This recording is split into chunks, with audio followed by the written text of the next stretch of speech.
이필재의 질문 이필재입니다. 오늘은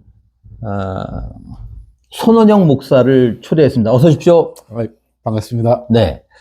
옛날 얘기 하나 좀 해보죠. 꼭 10년 전에 한 기독교 광신자가 어느 사찰에 침입해서 불상을 훼손한 일이 있지 않습니까?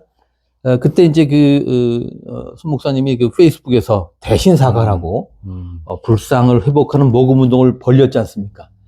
그랬다가 이제 그 현재 몸담고 계신 대학에서 쫓겨났고 학교 측 당시에 이제 손 목사님을, 손 교수님을 우상 숭배자로 낙인을 찍었지 않습니까? 저도 신자입니다만은. 그런데 그 기독교의 본질을 외면하는 신자들도 일종의 우상 숭배자가 아닐까, 그런 생각을 합니다. 그래서 여쭤보는데, 신학대 교수시고 목사님이신데, 기독교에서 말하는 우상이 뭔가요? 일단 우선 이렇게 초대해 주셔서 감사합니다. 네. 네, 감사드리고요. 저도 10년 전 일인데, 네. 이렇게 다시 그 사건을 다시 이렇게 소환해 주셔서, 네. 저 개인적으로도 참 감사하게 생각을 하고요. 네. 그리고 그 주제가 참 쉬운 주제 같은데, 네. 사실 쉬운 주제는 아니라는 생각도 좀 새삼 듭니다. 아주 그렇게 직설적으로 답하시니까, 직설적으로 저도 답을 하면, 네. 적어도 우상이라고 하는 거는 우리가 생각하는 돌로 만든 형상이라든지, 우리가 네. 보통 그렇게 생각을 하는데, 그런 의미는 여기서 아닌 것 같고요. 네. 저는 피터 버거라고 하는 분이 있어요. 미국의 보스턴 대학에 종교 사회학 하셨던, 우리나라에도 꽤 많이 알려져 있는 그런 종교 사회학자이신데, 그분의 이야기를 좀 빗대어 좀 설명드리고 싶습니다. 네. 그분이 쓴 책 중에 영어 제목은 Heretical Imperative라고 하는 책이 있어요. 그러니까 이제 번역을 하면 이단이 되라는 명령. 이단이 되라는 명령. 네. 네. Heretical Imperative니까 네. 이단적 명령. 네. 이렇게 아마 번역될 수 있을 것 같아요. 근데 책 제목이 우리말로 번역이 되어 있습니다. 이단의 시대라고 하는 말로 네. 번역이 되어 있는데, 네. 거기서 보면 이제 이단이라고 하는 거는 하이레시스라고 하는 말에서 왔거든요. 네. 헬라어의 하이레시스. 하이레시스는 여러 선택할, 그러니까 여러 가지 중에 하나를 이렇게 선택하는 거를 하이레시스라고 그래요. 네. 근데 그게 말하자면 원래 이단의 본래 의미인데, 네. 그러니까 선택하는 거, 여러 가지 중에 하나를 선택하는 게 이단인데, 이게 이제 나중에는 특정한 교리를 이제 절대화해서, 이제 이단이라는 말로 다 요즘 우리가 생각하는 그런 의미로 사용하고 있지만, 원래 이단은 이제 여러 가지 중에 하나를 선택하는 그게 이제 이단이었거든요. 근데 이 피터 버거의 주장에 의하면, 이제 현대사회에 와가지고, 우리 시대 자체가 원래 본래의 이단의 시대가 돼버렸다는 거예요. 우리가 말하자면 이제 종교를 선택을 하잖아요. A라는 종교, B라는 여러 가치관이 있으면 그 중에 하나를 선택을 하는. 그래서 이단이 되라는 명령. 좀 어렵네요. 좀 쉽게 설명을. 그런 이제 말이에요. 네. 자, 이게 제가 왜 이런 얘기를 하냐면, 우상이라고 하는 문제도, 네. 사실은 자기가 여러 선택 중에 하나를 선택한 거거든요. 네. 사람들이 자기의 종교라고 하는 거를. 근데 자기가 갖고 있는 여러 가지 중에 하나를 선택한 거를 절대화하는 것. 네. 그게 말하자면 이제 우상이 된 거죠. 자기 확신의 절대화? 이게 말하자면 이제 우상이 된 거예요. 그러니까 절대자는 신자로서는 네. 한 분밖에 안 계시다 이렇게 네. 믿지 않습니까? 그 나머지 네. 것들은 절대자가 아닌데, 네. 그 나머지 선택에 대해서 그렇죠. 절대성을 부여한다. 네. 그런 왜냐면 하나님은 우리가 보이는 분이 아니잖아요. 네. 그렇지만 이제 하나님에 대한 여러 가지 생각들이 있잖아요. 네. 그 여러 가지 생각들 중에 나는 요거를 선택을 한 건데, 그거를 절대화하는 것. 그게 말하자면 이제 우상숭배가 아닌가, 네. 저는 그렇게 생각을 하고, 뒤집어 말하면 우리 시대에 정말 필요한 건 뭐냐면, 이제 우상을 타파하는 건데, 네. 우상을 타파한다는 의미는 이런 논리로 설명을 드리면, 내가 갖고 있는 어떤 그 생각을 절대화해서, 그거를 다른 사람에게 강요하고, 그런 것이 일종의 이제 우상 숭배를. 그러니까 여전히 어려운데 말이죠. 그러면 네. 예시를 해 주시죠. 요새 네. 예를 들면 이게 적절한 표현일지 모르겠습니다만 자식도 우상이 될 수 있지 않습니까? 충분히 가능한 거죠. 네. 이제 네. 그런 식으로 몇 가지를 네. 또 예시해 주신다면 네. 현실에 존재하는 우상으로 뭘 그러니까 내가 꼽으실까요? 갖고 있는 생각을, 네. 예컨대 내가 뭐 어떤 특정한 어떤 정치적인 이념을 어떤 네. 내가 갖고 있는데 거기에 대한 확신을 갖고 있다. 네. 그거를 절대화하는 것이죠. 다시 말하면 다른 타자의 생각 속에 분명히 진리성이 있거든요. 다른 사람에게도. 아, 예시를 부탁드렸는데 네. 여전히 또 이론적인 얘기를 하셔서 네. 그래서 그럼 그거를 흔히 절대화하는 우리가 흔히 우리가 이제 접하는 네. 이거는 사람들은 일반적으로 그렇게 생각하지 않을지 몰라도 신학자로서는 이건 이단으로 볼 수 있다. 그래서 네. 꼽을 만한 거는 뭘 꼽으시겠어요? 그러니까 뭐 돈도 하나의 우상이 될 수도 돈, 있고요. 그렇죠. 네. 왜냐하면 돈이라고 하는 것도 소중한 거지만 그걸 네. 절대화해가지고 네. 저 사람이 갖고 있는 돈에 대해서 조금 더 좀 나는 절대적으로 갖고 있지만 저 사람은 돈을 조금 덜 절대적으로 생각하는 생각을 갖고 있는 분이 있을 거 아니에요. 네. 그걸 틀렸다고 말한다면 그것도 하나의 이단일 수 있겠죠. 그러니까 뭐든지 내가 갖고 있는 내가 선택한 그거를 절대화하는 것. 그러니까 말하자면 사람, 목사도 우상이 될 수 있지 않습니까? 그렇죠, 그렇죠. 예. 네. 알겠습니다. 네. 그 이듬해 제가 이제 손 목사님과 인터뷰를 했습니다마는 그때는 학교에서 쫓겨나신 후였죠. 그리고 지난한 과정을 네. 거쳐서 이제 복직하셨지 않습니까? 네. 현재는 학교에서 아무런 불이익도 없습니까? 그 마음 아픈 이야기를 또 딱 이렇게 아주 그냥 전곡을 찔러서 이렇게 질문을 하십니다. 네. 사실은 이 종교적인 문제가 이렇게 배듯이 이렇게 네. 딱 되는 거는 아닌 것 같아요. 실은 이제 제가 그 당시에 학교에 대해서 이제 저항했던 거는 소위 이제 대학은 지성의 전당 뭐 이런 얘기를 하잖아요. 진리 추구의 전당 이런 얘기를 하는데 학교가 그러니까 대학 사회가 그 나름대로의 소위 이제 인식론적 정의 그러니까 그런 그 지적인 어떤 정의감을 추구하는 이런 어떤 풍토가 굉장히 중요한데 그게 아니더라는 거죠. 그래서 저도 처음에는 관둬야 되겠다 이렇게 생각을 하고 왜냐면 그 당시만 해도 젊었으니까 네. 다른 곳에라도 좀 가야 되겠다 이렇게 생각을 했었는데 어느 순간에 갑자기 저도 한 사람의 지식인으로서 또 학생들에게 또 가르친 또 선생으로서 이건 좀 아니다라는 생각이 들어서 결국은 이제 말하자면 이제 싸움을 선택을 했던 네. 것이잖아요. 그래서 결국은 이제 뭐 여러 가지 절차를 통해 가지고 이제 소송도 하고 그래서 이제 최종 이겨서 돌아갔어요. 그렇죠. 대법원에서 하여튼 네. 승소해서 승소해서 이제 네. 대학에 딱 들어갔는데 여전히 대학은 네. 사실 많은 분들이 공감을 하고 있지만 네. 또 저희 대학만의 문제는 아니라고 생각을 해요. 네. 많은 대학들이 그런 진리 추구의 전당이라기보다는 여전히 뭐 과거보다 오히려 더 악화된 게 아닌가. 이 단도직입적으로 네. 학부생 대상 강의 요새 하시나요? 그래서 제가 이게 말이 좀 길어졌는데요. 예. 그게 절반은 하고 절반 아직도 못 하고 있어요. 왜냐면 제가 그런 사건을 해서 학교로부터 파면당해가지고 쫓겨났잖아요. 네. 그래서 이겨서 갔지만 저를 말하자면 제가 있는 대학의 배경인 그 교단에서 우리나라에서 어느 교단에서도 저를 이단이라고 말하자면 결정은 안 했는데 네. 뭐 조금 이렇게 이상한 눈으로 쳐다보는 분들은 있었지만 결정을 하지 않았는데 우리 대학의 배경인 교단에서는 네. 저를 이단으로 정한 거예요, 유일하게. 그리고 아직도 그거를 풀지 않고 있어요. 제가 복직을 했음에도 불구하고. 네. 그러다 보니까 그 영향 하에 있는 뭐 학생들이라든지 이런 분들이 일부분 계속해서 제 수업을 거부를 하고 있는 거죠. 그러니까 손 목사님의 강의를 듣고 싶어하는 사람들의 입장에서는 수업권을 침해하는 거 아닌가요? 그렇죠. 침해하는 네. 거죠. 근데 또 뭐 100% 다 그런 건 아니고 일부는 또 저 호응해서 수업에 들어오기도 하고 그래서 지금 100%는 이루어지고 있지는 못하다. 그럼 대학원 강의 네. 위주로 하시나요? 지금 현재는 좀 그러고 있는 그렇군요. 상황입니다. 네. 알겠습니다. 뭐 좋아지지 않을까 그렇게 생각을 합니다. 네, 좋아지겠죠. 네. 그때 인터뷰 때 그런 얘기 하신 게 전 인상적이었습니다. 서울기독대가, 몸담으신 서울기독대가 환원운동 하는 곳이고, 환원운동의 구호를 소개하셨는데, 이런 거였지 않습니까? 본질에는 일치를, 비본질에는 자유를, 그리고 모든 것에는 사랑으로. 네. 뭐, 그렇게 하셨는데, 제가 그 환원운동 구호를 보면서, 나인홀트 디버의 그 평온의 기도 있지 않습니까? 그걸 연상하게 됐습니다. 이런 내용이죠. 바꿀 수 없는 것을 받아들일 수 있는 평온과 바꿀 수 있는 것을 바꾸는 용기, 그리고 이 둘의 차이를 알 수 있는 지혜를 주시옵소서, 이런 내용이지 않습니까?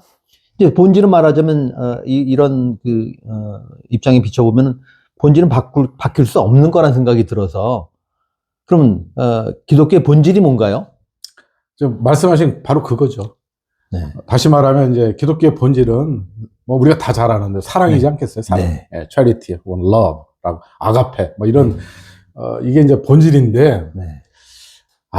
교회가 혹은 기독교가 네. 이 본질을 비본질화하고, 네. 또 비본질적인 거를 마치 본질로, 말하자면 주객 전도의 오류를 지금 현재 범하고 있는 게 아닌가. 네. 이게 지금 우리 시대의 가장 큰 슬픔이죠. 네. 저도 한 종교인으로서, 기독교인으로서 그걸 제일 가슴 아프게 생각합니다. 그래서 기독교의 본질을 회복하는 그런 작업, 그게 지금 이 시대의 종교인들이, 특히 기독교인들이 네. 노력했으면 좋겠다, 이렇게 생각을 합니다. 그러게요. 네. 저도 하여튼 뭐랄까, 부끄러운 기억이 있습니다만은, 네. 흔히 이제 이런 얘기 합니다. 당신이 기독교인입니까? 그렇다면 당신이 믿는 기독교는 난 믿고 싶지 않습니다. 그러니까. 이런 얘기를 이제 많이 듣지 않습니까? 네. 어찌 보면 이제 사랑이 메마른, 곧 메마른 사람들, 네. 심지어 증오, 혐오, 그래서 요즘 같아선 말이죠, 젊은 사람들한테 교회를 나가보라고 권하기도 참, 그렇죠. 힘든 시대 같습니다. 네. 예.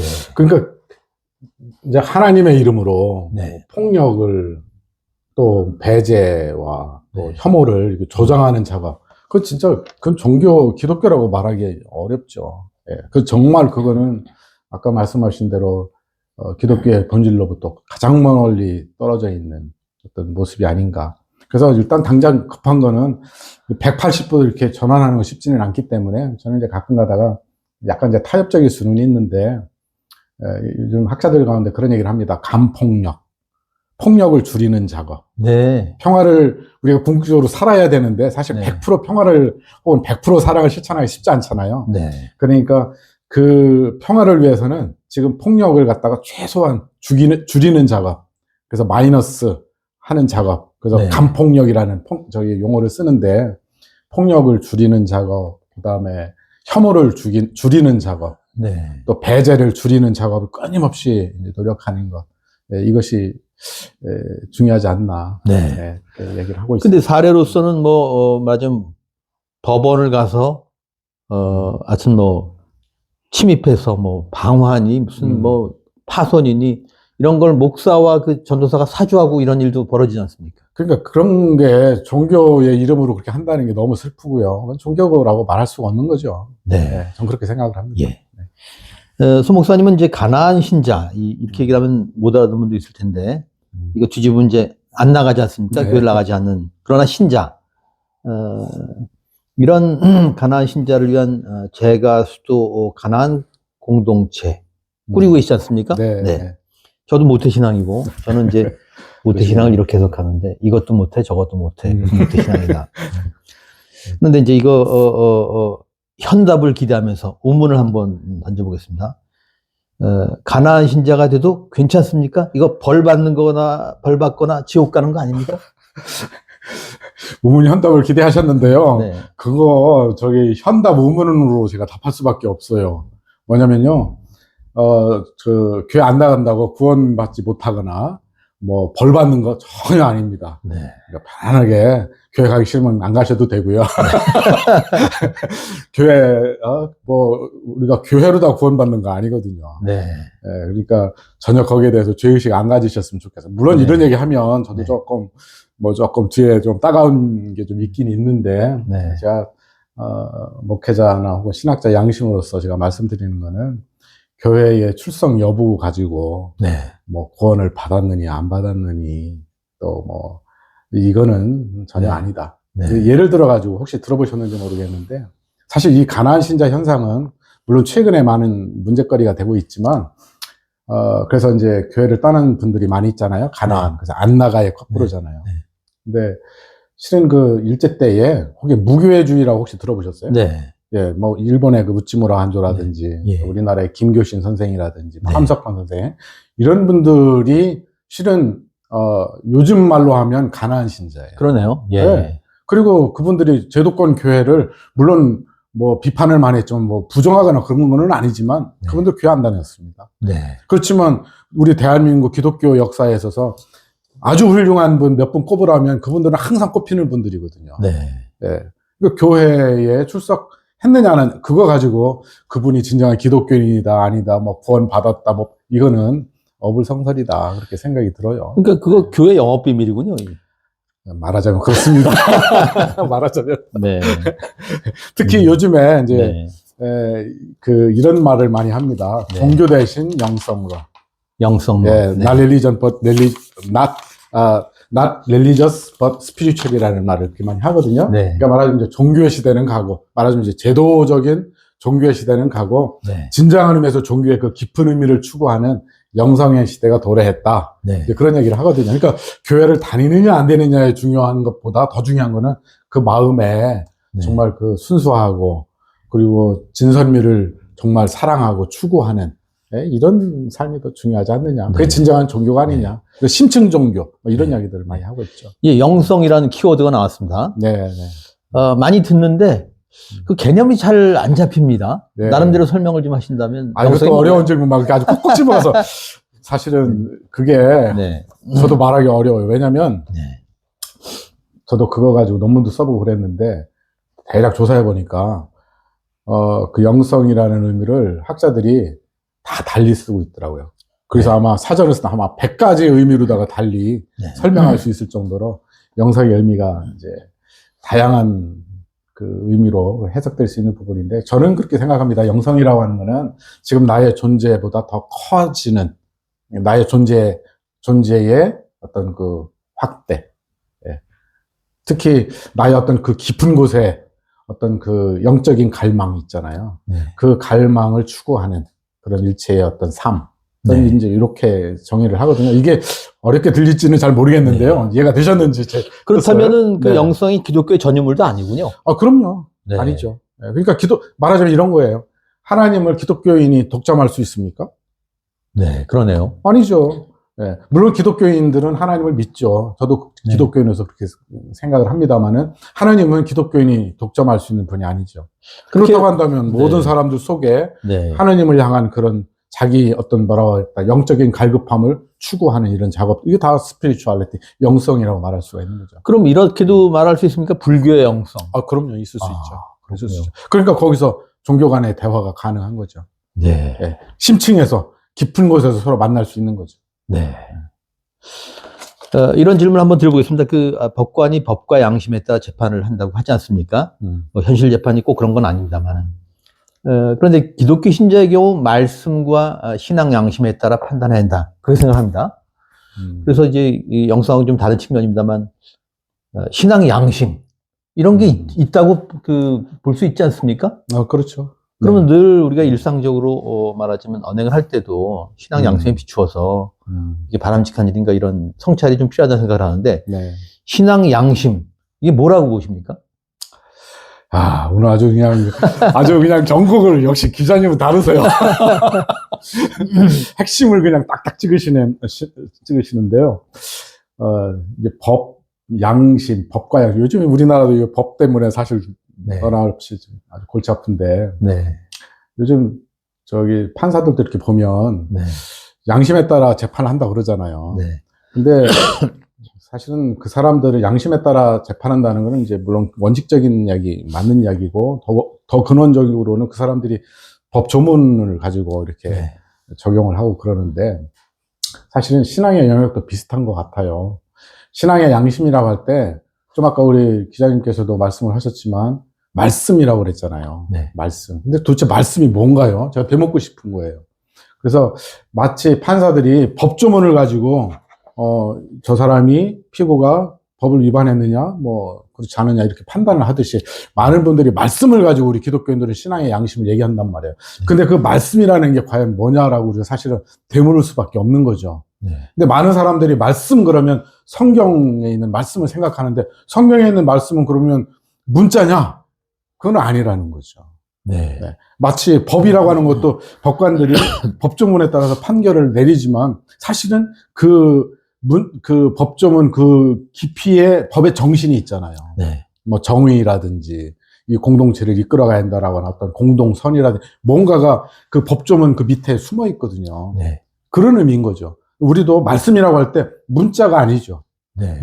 문자, 그 성경이라고 하는 문자 이면에 숨어 있는 성경의 정신이 있는 거죠. 네.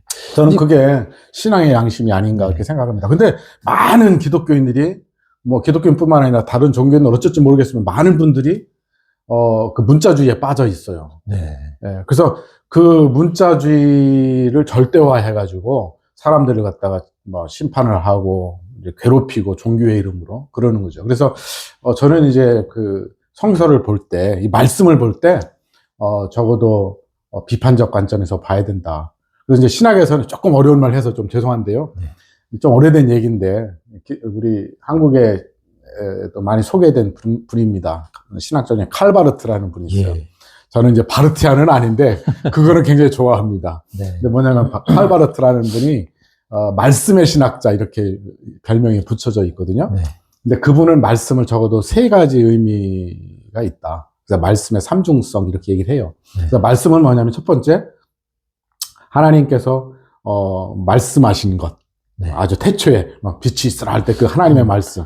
네, 이거는 사실은 그 하나님 자신이죠. 네. 내가 이렇게 말하는 거는 나 자신이 지금 말하는 거잖아요. 그러니까 요 첫 번째 그 말씀 자체. 두 번째는 이 말씀이 기록되어 있잖아요. 네. 내가 지금 말하는 거를 이렇게 문자로 기록했다면 이걸 기록된 말씀이라고 하거든요. 네. 첫 번째는 계시된 말씀 자체니까. 그 말씀 자체가 말로다가 자기 자신을 드러냈다 해서 계시된 말씀. 그러니까 하나님 전자가 자신. 로고스고 후자가 성경이네요. 그렇죠, 네. 그렇죠, 그렇죠. 아유, 아주 정확하십니다. 대단하세요. 네. 그래서 그 로고스고요. 두 번째는 성경이고요. 네. 세 번째는 뭐냐면 그렇게 기록된 말씀을 갖다가 우리 현실 속에서 뭐 목회자들이나 또 교사들이 그 말씀을 가르치잖아요. 네. 선포하잖아요. 그래서 이것을 선포된 말씀이라고 그래요. 그러니까 말씀 자체와 기록된 말씀으로서의 성서와 선포된 말씀으로서의 설교나 교육이 네. 사실은 하나라는 거지.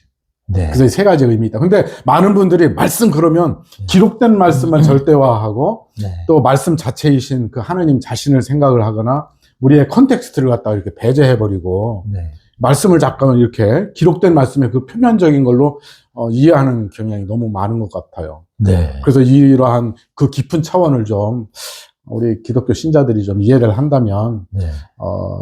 기독교가 더 풍성한 종교가 되지 않을까 네. 생각을 합니다. 그러네요. 그러니까 전함대로 그 이해를 해보면은 법관들이 그 법조문을 해석하는 과정에서 양심이 작동해야 된다면은 기독교인들이 말씀을 접할 때도 그 말씀을 해석하고 적용하는 과정에서 신앙 양심이 작동해야 네. 되는 거 아닌가 네. 그런 생각이 듭니다. 요새 그 법조인들의 문제를 좀 지적을 하면서 뭐 법비란 말을 이제 하지 않습니까? 그렇게 본다면은 그 빗자를 따서 말이죠. 목비? 뭐 목비랄지 뭐 승비랄지 승비. 네, 성립하겠네요. 충분히 가능하죠. 네. 예. 왜냐면 좀 아까 제가 말씀드린 그 문자주의 있잖아요. 예. 그거를 절대화해가지고 목회자들이나 성직자들이 네. 자기의 이익을 갖다 이렇게 포장을 하는 경우가 너무 많은 거죠. 네. 그러니까 그거는- 아전인수격 해석 이런 것들이죠. 그럼요. 예. 그럼요. 성경에 그런 게 얼마나 많은지 모릅니다. 네. 왜냐면 성경은 최근에 쓰여진 게 아니라 네. 2000년 전, 3000년 전에 쓰여졌기 때문에 그 당시 사회는 민주주의 사회가 아니잖아요. 네. 그리고 그 당시 역시도 부정부패가 있었을 것이고. 네. 근데 그런 것에 대해서 그 배경에 그런 이야기들이 많이 있기 때문에 네. 그런 것들을 반영한 것을 갖다가 우리 시대에 그대로 우리가 끌어들이기에는 무리가 많은 거죠. 그러니까 우리가 비판적 성찰을 통해서 네. 성경을 좀 바르게 이해를 해야 되는데 그렇지 않고 네. 옛날 거 그냥 그대로 들어와가지고 네. 나의 이익을 위해서 성경을 이렇게 활용하는. 네. 예를 들어서 우리 요즘에 교회에서 그 여성들의 목소리가 이제 커지잖아요. 네. 근데 그거 커지는 거에 대한 두려움 때문에 남성들이 성경을 이용한단 말이에요. 네. 여성들이여 교회에서 잠잠하라. 뭐 이렇게 네. 해가지고. 사실은 교회에서 여성들 잠잠하라고 하는 게 원래 하느님의 뜻은 아닐 텐데 네. 성경에 그게 있다 해가지고 그걸 활용해가지고 말하자면 목비들이 네. 네, 네. 여성 차별을 하는 거죠. 지금 몇 가지 예시를 하셨습니다만은, 네. 그 전에 마침 생각이 나서 말씀드리면은, 제가 지금 갑자기 그 이름이 안 떠오르는데, 정의구현사재단의 유명하신 그 신부님하고 인터뷰 때, 요즘 종교가 왜 이렇습니까? 그랬더니 이분이, 예수님 시절엔 더 했어요. 못 박았으니까. 뭐, 그러더라고요. 그렇죠. 네. 그래서 목사 등 성직자들이 잘못 가르치는 것들로 몇 가지 좀 꼽아주신다면 뭘 꼽으시겠습니까?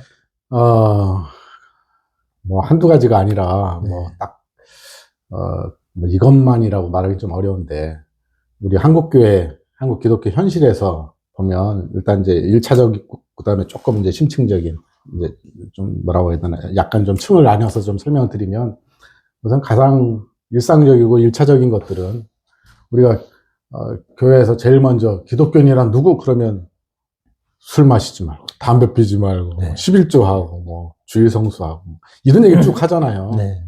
이게 마치 기독교인의 정체성인 양 네. 가르친 거. 물론 이게 100% 틀린 건 아니지만 100년 전 상황에서 나온 일종의 한국 교회의 교리거든요. 네. 세계 기독교의 교리도 아니고. 네.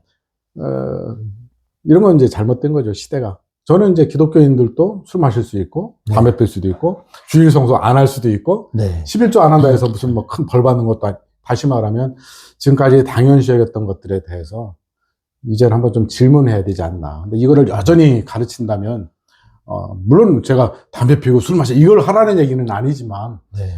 이런 것도 이제 우리 시대에 우선 1차적으로 좀 점검해야 할 것이 아닐까 싶고요. 네. 그래서 진정한, 그러면, 술 마시지 말고, 담배 피지 말고, 뭐 이런 것들은 사실 기독교인이 아니어도 요즘 다 하잖아요. 네. 교회 안 다니더라도 기독교인에도 술 안 마시고, 네. 담배도 안 피고, 환경 잘 하고. 네. 그래서 저는 이제 더 높은 수준의 어떤 덕목을 기독교가 좀 이제 제시해야 되지 않나 하는 게 이제 지금 과제라고 생각을 합니다. 그래서 기독교 본질을 추구하는 작업. 이게 이제 1차적으로 제가 이제 강조하고 싶고요. 조금 더 이제 심화해서 말씀드리면, 기독교 우리 목회자들이 이제 잘못 가르치는 게, 저는 배타성, 네. 뭐라고 해야 되나, 다른 종교나 다른 어떤 종교적 신념 아니면 다른 어떤, 특정한 그 가치관에 대해서, 너 틀렸다라고 이렇게 이야기하는, 네. 이런 일종의 일종의 배타적 구원론? 뭐 거창하게 얘기하면 우리에게만 구원이 있다라고 하는 이런 배타적 구원론, 이거는 저는 이제 시대가 이제 아니지 않나 그렇게 생각을 합니다. 네. 그런데 그 배타적 구원론에 좀 저도 맞은 문제가 있다는 생각을 합니다만은 그러나 기독교의 범주 안에서도 이건 기독교라고 보기 어려운 집단이다. 뭔가 좀 배타라는 용어가 적절치 않을지 모르겠습니다만 이건 네. 좀 문제적이다. 네. 그럴 수 있는 세력도 있지 않습니까? 그럼요. 제가 아까 서두에 조금 어렵게 말씀을 네. 드려서 조금 당황하신 것처럼 아까 이단이요? 제가 조금 그랬는데, 제가 굳이 다시 그거를 소환해서 말씀드린다면, 이단과 사입이라는 말 우리가 많이 쓰잖아요. 네. 근데 이단과 사입이는 질적으로 다른 개념이에요. 네. 이단은 여러 가지 중에 하나를 선택하는 게 이단이에요. 그러니까 이단은 엄밀한 의미에서 나쁜 게 아니에요. 네. 견해가 다른 거예요. 그래서 그 견해가 다른 것에 대해서는 저희가 어떻게 해야 되냐면 존중해야죠. 네. 나하고 다른 종교적 신념을 가졌다 해가지고 너 틀렸다고 말하면 안 되잖아요. 근데 내가 감리교인데 너 장로교 틀렸다, 그거 아닌 거죠. 네. 하나님을 바라보는 시각이 다른 거잖아요. 옛날엔 사실은 장로교인들은 감리교를 이단이라고 그랬어요. 그랬군요. 또 장로교인들은 또 순복음을 이단이라고 그랬어요. 또 심지어 개신교는 카톨릭 이단이라고 그러고, 또 카톨릭은 또 개신교를 이단이라고, 그래서 전쟁도 하고 그랬잖아요. 그렇지만 어떻든 이거는 이단이에요. 그렇지만 이단은 나쁜 게 아니에요. 그거는 여러 가지 중에 내가 이게 신앙의 양심상 옳다고 해서 선택한 거예요. 그래서 이단에 대해서는 피터버가 얘기한 것처럼 관용을 가져야 될 필요가 있어요. 그리고 그거를 끌어안을, 그리고 나는 그걸 선택을 하지 않았지만 존중해주는 이런 자세가 필요하거든요. 자, 그런데 사이비는 다른 거예요. 사이비는 비슷하지만 아닌 거죠. 그러니까 기독교에 적용하면은 사입이 기독교다. 그러니까 사이비가 되면 안 되는 거예요. 이거는 말하자면 양의 탈을 쓴 늑대인 거죠. 이거는 법적인 문제예요. 사회의 어떤 불법을 조장을 하거나 네. 종교의 이름으로 폭력을 하거나 이거는 의견이 다른 거하고는 다른 네. 거죠. 이거는 범죄인 거예요, 범죄. 그래서 저는 기독교인들은 우리 현대 기독교인들은 이단에 대해서는 관용을 그리고 나 스스로 이단이 되려고 하는 용기가 필요해요. 네. 어떤 면에서 보면 그러나 사이비에 대해서는 아니라고 얘기해야죠. 네. 단호해야 된다. 단호해야 돼. 예컨대 네. 요즘 우리 한국 사회에 문제가 되고 있는 예컨대 뭐 신천지라든지 네. 뭐 태극기 부대 그 이면에 숨어 있는 수많은 그 사이비들이 많거든요. 종교의 이름으로 폭력 조장하고 국가를 전복시키려고 하는 뭐 여러 가지 민주주의를 훼손시키려고 하고 이런 세력들 있잖아요. 네. 전 그거는 사이비성이 좀 강하지 않나 네. 그렇게 생각을 합니다. 아까 이제 술 마시는 문제 얘기하셨습니다만은 이제 언젠가 어느 목사님한테 예수님이 그 첫 기적 가나의 혼인잔치에서 술을 드셨을까요? 이렇게 여쭤봤더니 그 목사님이 껄껄 웃으면서 드셨겠죠. 아마 드셨어도 많이 드셨을 네. 겁니다. 이렇게 얘기한 일이 있는데 아니 그 예수님이 마셨던 술을 왜 못 마시게 합니까? 아, 그러니까요. 아, 예수님의 별명이 성경에 나와 있어요. 그러게요. 네. 예수님의 별명 뭔지 아세요? 뭐 하여튼 뭐 어떤 번역으로 술꾼. 네, 술꾼, 먹복. 네. 예. 그러니까 당연하죠. 네. 네. 이렇게 연결되는데, 목사님은 또 이제 종교 간의 대화를 이렇게 중시하시는 분이지 않습니까? 그래서 종교 내지 종교인 간의 대화, 이웃 종교와 더불어 살아간다는 것, 어떤 의미가 있다고 생각하십니까? 뭐, 당론적으로 뭐 이웃 종교인과 대화해야 된다 말이야. 이런 걸 떠나서요. 우리 기독교적 관점만 보더라도, 하나님이 천지를 창조하시고 온 인류를 또 창조하셨잖아요. 그러면 다 저 사람이 교회를 다니든 기독교인이든 또 아니든 상관없이 하나님 입장에서는 다 하나님의 자녀인 거예요. 네. 그렇죠. 우리도 자녀들 키우지만 제가 내가 낳은 자식인데 나하고 생각이 다르거든요. 부모 입장에서 네. 봤을 때. 그렇다고 해서 미워할 거예요? 아니잖아요. 형제끼리거든요, 다. 네. 형제 자매거든요. 그러니까 기독교인은 미워할 자유가 있는 게 아니라 사랑할 의무가 있다. 네. 네, 그렇게 생각을 합니다. 그래서 이웃 종교에 대해서 우선 그런 사랑의 의무라고 하는 그런 맥락에서 좀 너그러운 마음으로 만나야 되지 않을까 그렇게 생각이 들고요. 그다음에 두 번째는 우리가 잘 아는 그 토인비라는 분이 있잖아요. 20세기 아주 최고의 역사학자라고 하는 네. 분이 사실 기독교에 관해서도 책을 좀 썼는데 그분이 그런 얘기를 했어요. 20세기 최대의 사건은 뭐냐? 과학기술 문명이 이렇게 엄청나게 발달한 것보다 더 큰 충격은 뭐냐? 동양의 불교와 서양의 기독교가 만난 것이다. 네. 그 얘기를 했어요. 저는 그 말에 동의합니다. 예. 옛날에는 한 마을에 그냥 종교 그러면 뭐 기독교 아니면 뭐 이슬람 아니면 뭐 불교 이렇게 하나의 종교만이 거의 지배를 했잖아요. 네. 거의 국가 종교가 되고 하다. 근데 지금 이 지구촌 사회 속에서는 한 나라에 한 종교만 있는 게 아니고 여러 종교가 있고 심지어 우리 한 집안에도 종교가 다양하잖아요. 네.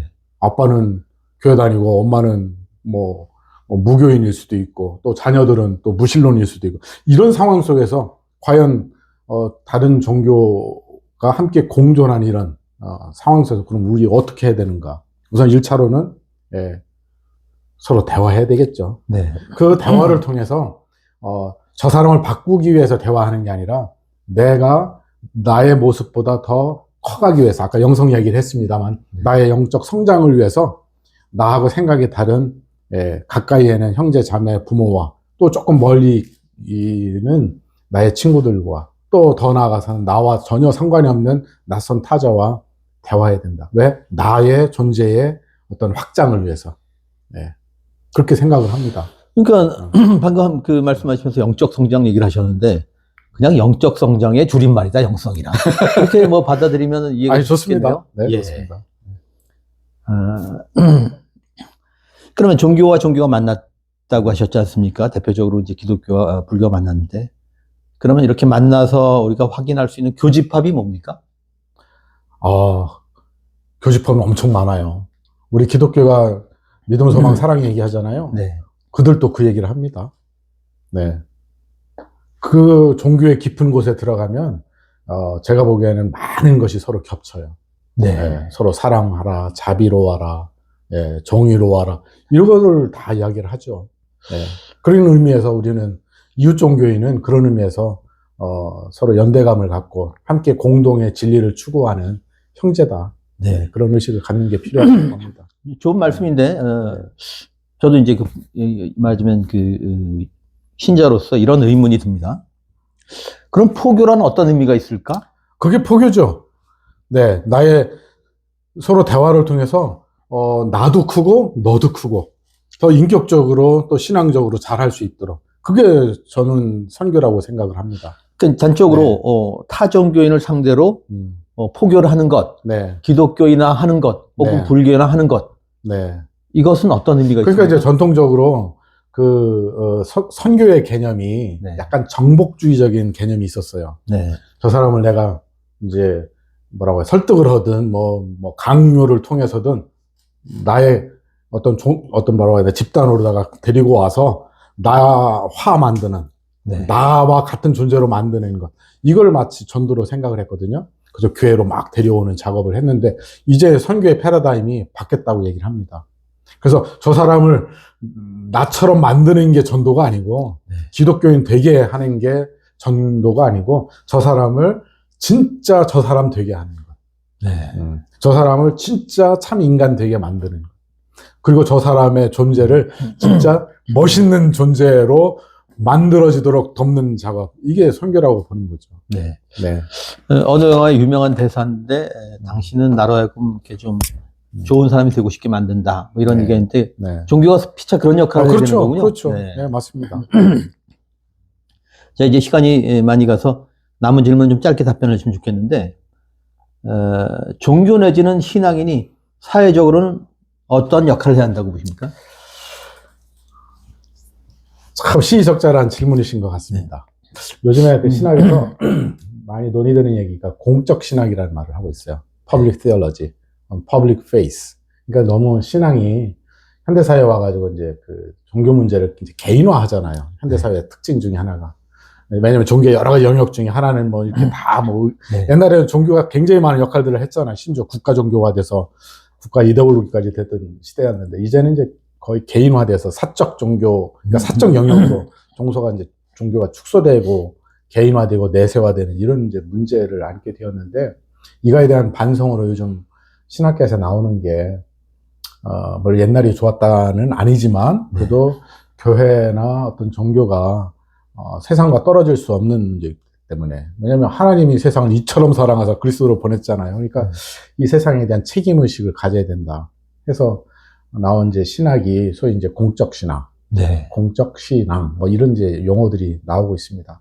그래서 우리 사회가 안고 있는 여러 가지 그 사회적인 문제에 대해서 책임의식을 갖고 기독교의 양심으로 다 이렇게 응답하려고 하는 노력들. 이제 저도 거기에 많은 부분 공감을 하고 있습니다. 네. 특히 우리나라 그 12.3 내란 사태를 겪으면서 네. 기독교인들이 정말 사회적 책임을 좀 제대로 하고 있나 이렇게 이제 반성을 많이 하게 되는데요. 공적 신앙에서 이제 많이 강조하는 게 세 가지입니다. 네. 아주 그냥 러프하게 말씀드리면, 첫째는 그 예언자적 비판을 하라는 거죠. 성경에 상당 부분이 예언자들이잖아요. 네. 예언자들은 하나님의 말씀을 맡아 가지고 있는 사람이거든. 맡길 예자거든요. 예언이라고 할 때, 예자는 맡길, 예고만 할 때 예자고, 언은 말씀은이니까. 하나님의 말씀을 맡아 가지고서 그 말씀의 기준에 봐서 국가의 리더들이 왕이든 누가 되었던지 간에 잘한 사람에 대해서는 칭찬하고 못한 것에 대해서는 비판하는. 이제 그게 성서의 정신이기 때문에 저는 우리 기독교인들이 그런 비판적인 그런 입장에서 예언자 정신을 여전히 가져야 된다. 그게 예수 정신이다. 그렇게 생각이 들고요. 또 하나는, 우리 사회가 안고 있는 여러 가지 아픔이 있잖아요. 네. 옛날에 세월호의 아픔이 되었던, 또 이태원의 아픔이 되었던, 또 12.3 내란을 겪으면서 우리 국민들이 안고 있는 여러 가지 아픔들이 있는데, 이 아픔들에 대해서 종교는 치유할 수 있는 그런 책임이 있는 거예요. 사실은 이거 이 사회가 안고 있는 이 고통에 대해서 이 아픔을 누가 과연 치유할 수 있겠어요? 의사들이 다 할 수 있을까요? 저는 그건 불가능하다고 봅니다. 네. 예, 물론 당장 여기 뭐 피나고 그러면 의사들이 치유를 할 수 있겠지만 그 마음속 깊은 곳에 숨어져 있는 이 상처를 치유할 수 있는 거는 저는 그럼에도 불구하고 종교가 아닌가. 그래서 종교가 갖고 있는 이 치유의 어떤 역할, 이거를 저는 빨리 좀 회복했으면 좋겠다. 네, 그렇게 생각을 하고요. 그 다음에 이제 마지막 세 번째는 우리 사회가 앞으로 나가려면 혼자 힘으로는 안 되더라고요. 네. 서로 이렇게 연대감을 갖고 어깨동무하는 그런 이제 연대의 마음.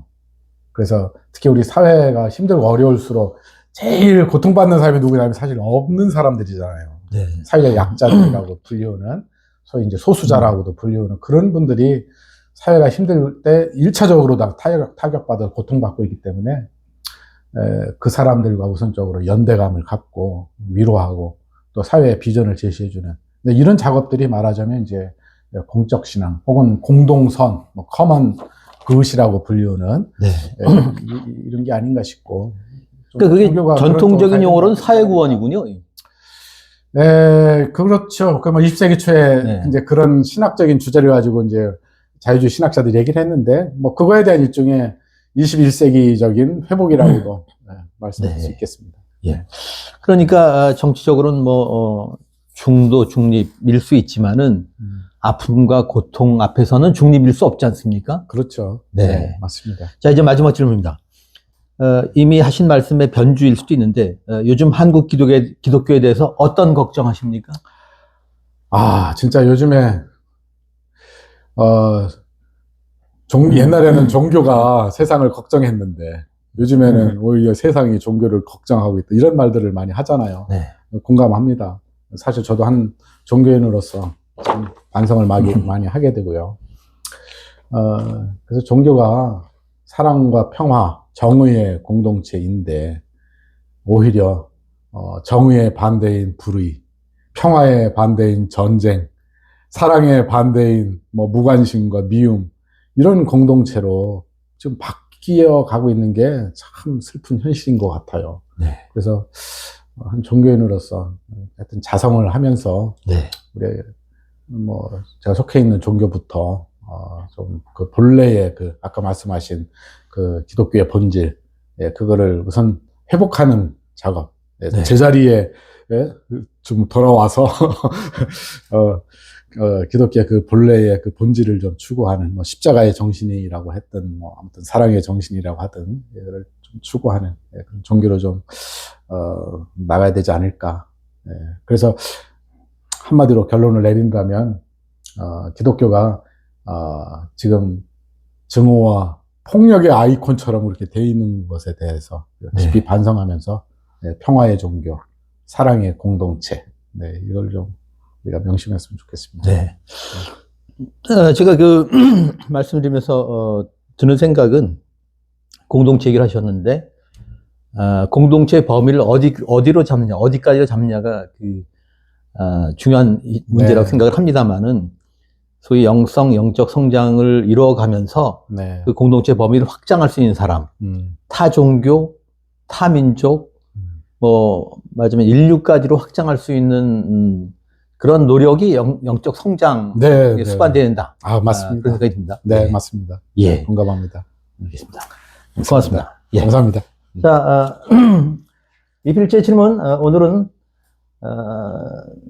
대학에서 쫓겨났지만, 종교간 화해를 얘기하다 쫓겨났지만 다시 복귀했으나, 그러나 여전히, 뭐, 이런저런 어려움을 겪고 있는, 손원용 목사님이자 교수를 만나봤습니다. 고맙습니다.